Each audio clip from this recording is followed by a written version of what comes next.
നമസ്കാരം. തിരുവനന്തപുരം കോർപ്പറേഷൻ പരിധിയിൽ കൊടി കെട്ടിയ പ്രശ്നത്തിൽ മേയർ ആര്യ രാജേന്ദ്രനെതിരെ സിപിഐ നേതൃത്വത്തിന് ഡിവൈഎഫ്ഐയുടെ പരാതി. വയനാട് ദുരന്തബാധിതർക്കായി ഡിവൈഎഫ്ഐ നിർമ്മിച്ചു നൽകുന്ന 100 വീടുകളുടെ ഉദ്ഘാടന ചടങ്ങിനിടെ സംഘടനയുടെ കൊടിതോരണങ്ങൾ കോർപ്പറേഷൻ അഴിച്ചുമാറ്റിയതിലാണ് തർക്കം.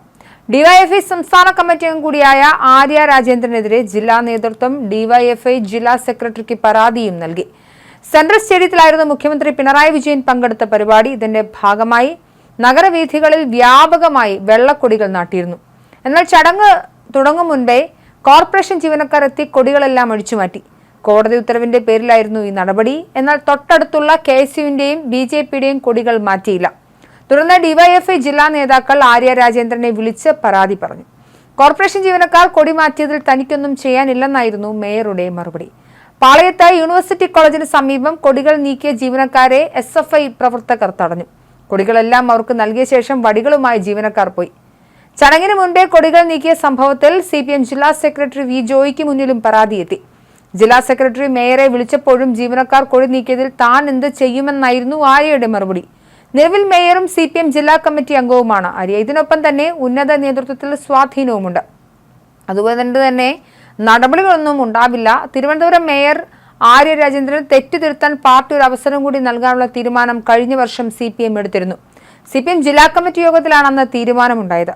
കോർപ്പറേഷൻ ഭരണത്തിലെ വീഴ്ചകളും പ്രവർത്തന ശൈലിയും അധികാരം നഷ്ടപ്പെടുന്നതിന് ഇടയാക്കുമെന്ന തിരിച്ചറിവിലാണ് പാർട്ടിയുടെ ഇടപെടലെന്നുണ്ടായത്. മേയർ സ്ഥാനത്ത് നിന്നും മാറ്റിയാൽ രാഷ്ട്രീയ ഭാവിയെ ബാധിക്കുമെന്നും വിലയിരുത്തലുണ്ടായി. മേയറെ മാറ്റിയില്ലെങ്കിൽ നഗരസഭാ ഭരണം നഷ്ടമാകുമെന്ന് ജില്ലാ കമ്മിറ്റിയിൽ ആശങ്ക ഉയർന്നിരുന്നു. ഉന്നത നേതൃത്വവുമായി ആര്യ രാജേന്ദ്രന് അടുത്ത ബന്ധമുണ്ടെന്നും അതിനാലാണ് മേയർ സംരക്ഷിക്കപ്പെടുന്നതെന്ന വിമർശനവും പാർട്ടി നേതാക്കൾക്കിടയിലുണ്ട്. പിന്നീടാണ് സിപിഎം ജില്ലാ കമ്മിറ്റിയിലേക്ക് ആര്യ രാജേന്ദ്രൻ എത്തുന്നത്. ഇതോടെ സംഘടനാപരമായി കരുത്തുകൂടി. അങ്ങനെയുള്ള നേതാവിനെതിരെയാണ് ഇപ്പോൾ ഡിവൈഎഫ്ഐ പരാതി പറയുന്നത്. അതുകൊണ്ട് തന്നെ ഡിവൈഎഫ്ഐ ജില്ലാ കമ്മിറ്റിക്ക് ഇനി എന്തും സംഭവിക്കാമെന്ന ചർച്ചയുമുണ്ട്. മുമ്പ് KSRTCയിൽ താൽക്കാലിക ഡ്രൈവറായിരുന്ന യദുവാണ് ആര്യ രാജേന്ദ്രനെതിരെ പരാതിയുമായി എത്തിയത്. പ്രത്യക്ഷത്തിൽ തന്നെ നിരവധി പൊരുത്തക്കേടുകൾ ആര്യയുടെ വിശദീകരണത്തിൽ ആ സംഭവത്തിലുണ്ടായിരുന്നു. പക്ഷെ പണി പോയത് യദുവിന് മാത്രമാണ്. സമാനമായി തിരുവനന്തപുരം ജില്ലാ കമ്മിറ്റിക്കും ഈ പരാതിയുടെ പേരിൽ പണി കിട്ടാനാണ് സാധ്യത. മേയർക്കെതിരെ മാധ്യമങ്ങളിൽ വാർത്ത ചോർത്തി നൽകിയതിനും നടപടികൾ ഉണ്ടാകാൻ സാധ്യത ഏറെയാണ്. കോർപ്പറേഷൻ തെരഞ്ഞെടുപ്പ് പടിവാതിക്കൽ എത്തി നിൽക്കവെയുള്ള ഡിവൈഎഫ്ഐ പരാതിക്ക് പിന്നിൽ ഗൂഢാലോചനയുണ്ടെന്ന വാദം മേയർ ഉയർത്തിയേക്കാം.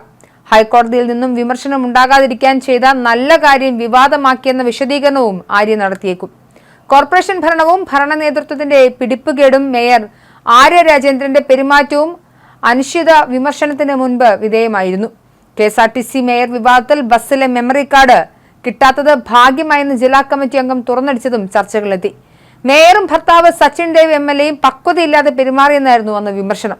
ഭരണത്തിലെ വീഴ്ചകളും പ്രവർത്തന ശൈലിയും മൂലം അധികാരം നഷ്ടമാകുമെന്ന തിരിച്ചറിവിലാണ് പാർട്ടി ഇടപെടൽ. മേയർ സ്ഥാനത്ത് നിന്ന് മാറ്റിയാൽ രാഷ്ട്രീയ ഭാവിയെ ബാധിക്കുമെന്ന വിലയിരുത്തൽ കൂടി ഉണ്ടായതിനെ തുടർന്നാണ് ഒരവസരം കൂടി നൽകുന്നത്. കോർപ്പറേഷൻ ഭരണത്തിലെ വീഴ്ചകൾ ജില്ലാ ഘടകം പ്രത്യേകം പരിശോധിക്കുമെന്നും പറഞ്ഞിരുന്നു. ഇതിനുശേഷമാണ് ഡിവൈഎഫ്ഐക്ക് തന്നെ പരാതി കൊടുക്കേണ്ട അവസ്ഥ വന്നത്.